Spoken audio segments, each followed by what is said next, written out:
speechless banget ya. Sedemikian nggak aman sebenarnya. Sedih sih, bahaya dan terancam banget.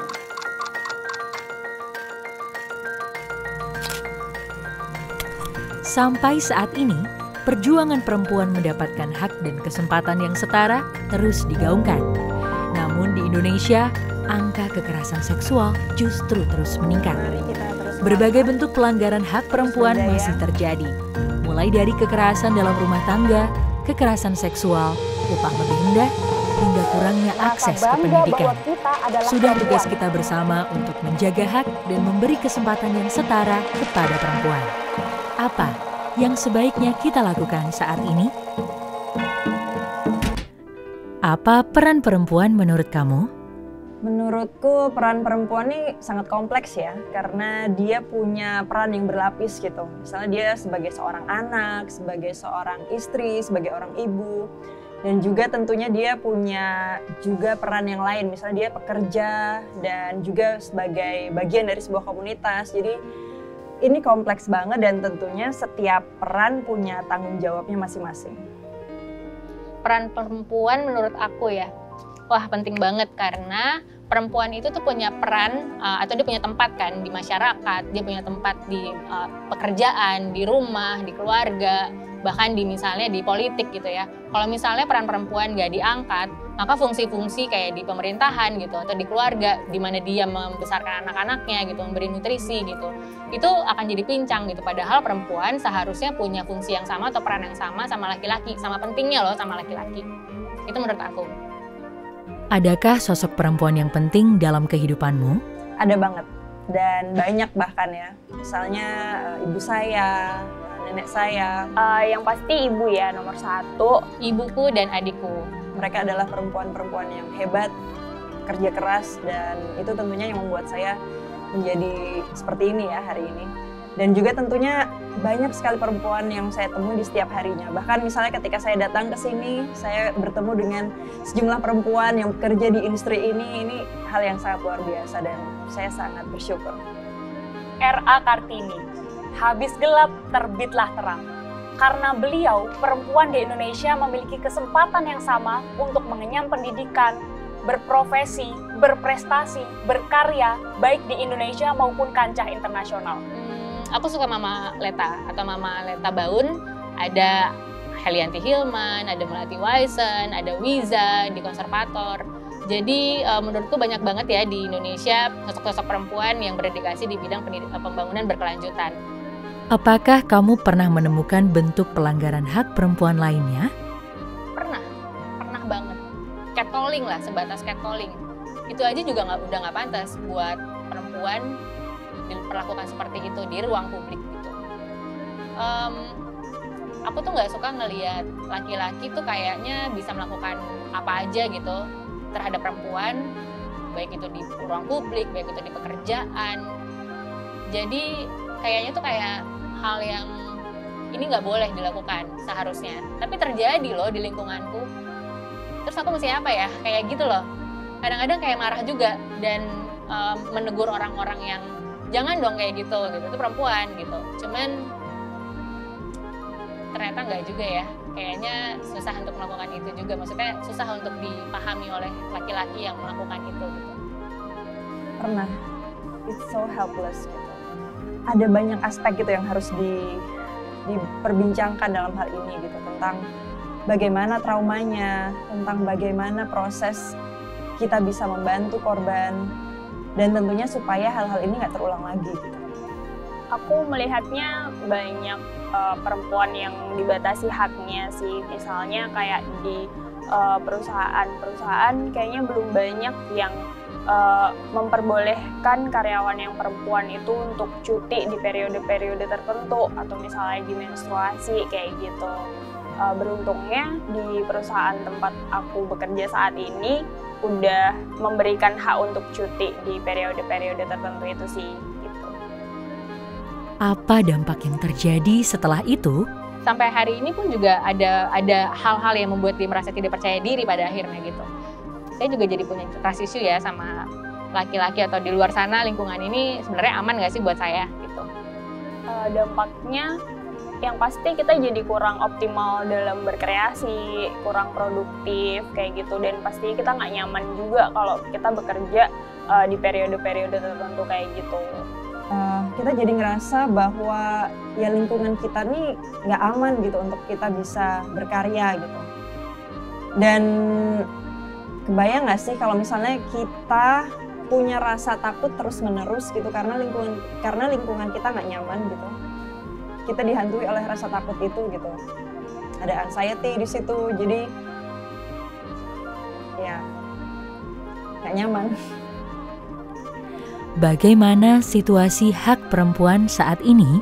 Sebenarnya saat ini udah banyak banget ya komunitas-komunitas yang sangat galak untuk menyuarakan hak-hak perempuan, dan dengan adanya perkembangan teknologi saat ini pun juga perempuan akan lebih mudah untuk menyuarakan hak-haknya, kemudian kita lebih mudah juga untuk beraspirasi. Menurut saya, perempuan saat ini mulai mengenal dirinya, mulai membangun lagi keberhargaan dirinya.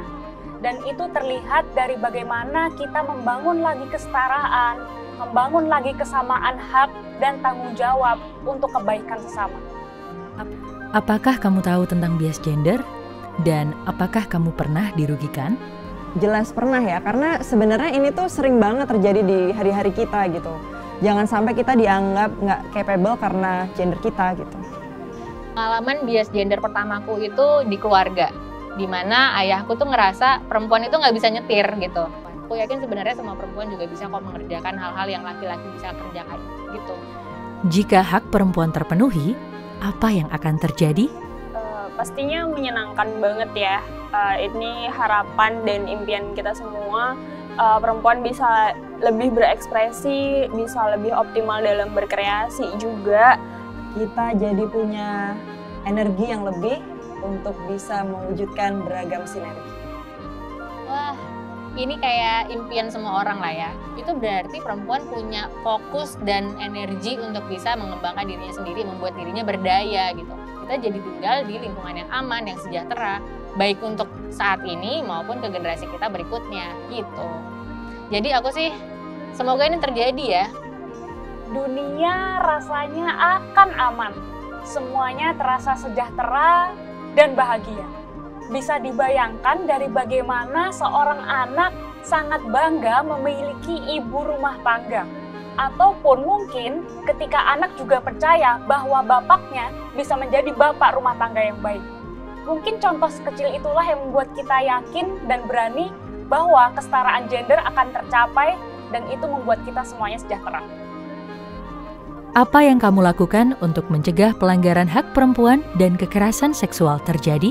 Aku akan memulai dari diri aku sendiri sih, untuk lebih tegas, lebih ngerti adanya pelanggaran-pelanggaran hak, kemudian lebih kekeh untuk memperjuangkan hak-haknya aku tanpa meninggalkan kewajiban aku dalam setiap peran-perannya. Kemudian aku juga akan belajar untuk lebih aware terhadap lingkungan di sekitar aku.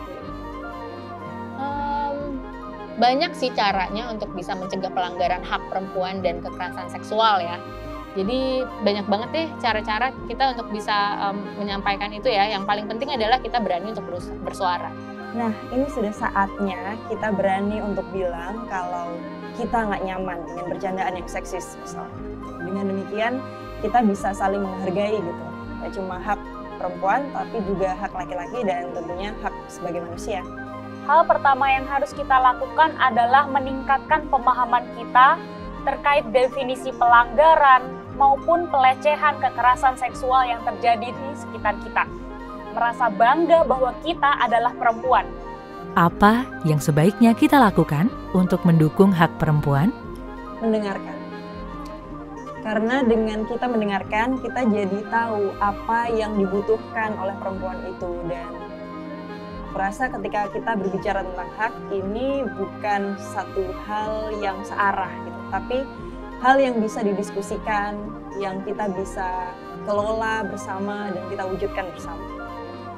Kita harus sama-sama menyadari bahwa perempuan itu memiliki kedudukan yang sama, dan kesadaran ini yang nantinya akan menjadi dasar untuk kita semua mendukung perempuan untuk mendapatkan hak-haknya. Membekali diri kita sendiri dengan ilmu. apa sih hak perempuan itu gitu ya, supaya kita bener-bener nih bisa tahu hak perempuan itu apa gitu, kita bisa menjaganya. Kan banyak ya di Indonesia kampanye-kampanye yang mendukung hak perempuan, contohnya Avoskin Breaks the Bias. Hal yang bisa kita lakukan untuk mendukung hak perempuan adalah merasa bangga terhadap diri sendiri, merasa bangga bahwa kita adalah perempuan. Dan yang kedua adalah saling menguatkan satu sama lain. Karena dengan begitu, para perempuan bisa saling kuat, bisa saling menjaga dan mengayomi untuk sesama. Siapa yang harus bertanggung jawab mengenai hak perempuan? Siapa sih orang yang bisa hidup tanpa perempuan? So, artinya kita semua nih hidup berdampingan gitu. Gak cuma perempuan, gak cuma laki-laki, tapi juga bersama-sama semuanya. Karena itu kita perlu mengupayakan bersama supaya kita bisa saling support, supaya kita bisa hidup dalam harmoni. Sudah tentu dong ini jadi tanggung jawab kita semua. Kenapa? Kan karena perempuan ini juga bagian dari komunitas kan. Gitu. Jadi kalau nggak ada perempuan ya nggak ada laki-laki, nggak ada laki-laki nggak ada perempuan gitu. Kita saling melengkapi toh gitu. Dan ya udah, jadi kalau misalnya pengen bertanggung jawab terhadap hak perempuan, ya ini juga tanggung jawab kita semua gitu. Pastinya jadi tanggung jawab bersama ya, karena nggak bisa dong kalau perempuan aja yang berjuang mati-matian untuk memperjuangkan haknya melawan kekerasan seksual, tapi juga dari semuanya harus ikut bertanggung jawab untuk hal ini gitu. Berikan satu kalimat untuk perempuan. Kita semua hebat dan jangan pernah takut untuk bermimpi. Perempuan itu adalah entitas yang sakral dan mulia. Kamu sangat berarti. Perempuan adalah makhluk berjiwa tulus dan penuh dengan kasih sayang.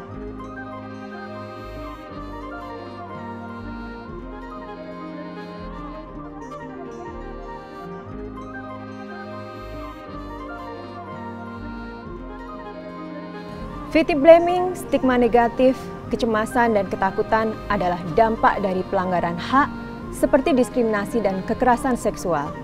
Jika hal ini tidak segera ditangani, penyintas akan mengalami trauma jangka panjang berupa depresi, post-traumatic stress disorder, hingga keinginan untuk bunuh diri.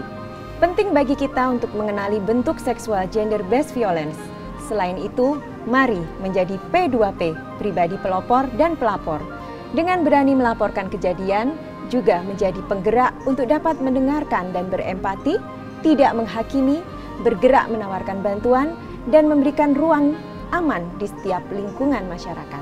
Pada momen International Women's Day, Avoskin bekerja sama dengan Rumah Faye yang merupakan organisasi independen non-profit untuk upaya pencegahan perdagangan anak dan juga penanganan korban eksploitasi seksual.